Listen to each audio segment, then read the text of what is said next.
வந்து நல்ல அறிவாக வளர்றதுக்கு, நல்ல புத்திசாலியாக வளர்றதுக்கு, ஸோ அவங்க வந்து நல்ல ஆரோக்கியமாக வளர்றதுக்கு எந்த மாதிரியான உணவு முறைகள் வந்து குழந்தைங்களுக்கு கொடுக்கணும்?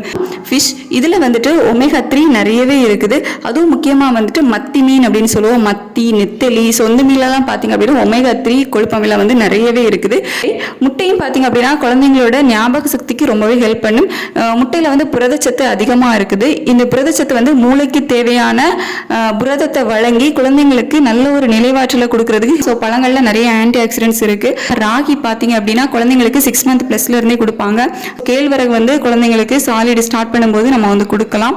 ஓட்ஸ், சம்பா கோதுமை இது எல்லாமே குழந்தைங்களுக்கு நல்ல ஒரு ஆற்றலை வந்து வழங்கும், நல்ல ஒரு உடல் ஆரோக்கியத்தை வழங்கக்கூடியது. அது மட்டும் இல்லாமல் குழந்தைங்க வந்து புத்திசாலியாக வளர்றதுக்கும் இது ரொம்பவே வந்து ஹெல்ப் பண்ணும். வகைகள் வந்து கொடுக்கலாம். முக்கியமாக இந்த பச்சை பயிறு, கடலைப்பருப்பு இதெல்லாம் வந்து குழந்தைங்களுக்கு கொடுக்கலாம். சொரக்காய், பீட்ரூட் இதெல்லாம் பார்த்தீங்க அப்படின்னா குழந்தைங்க சுறுசுறுப்பாக வச்சுக்கிறதுக்கு ரொம்பவே ஹெல்ப் பண்ணும். இதெல்லாம் நார் சத்தும் அதிகமாக இருக்குது.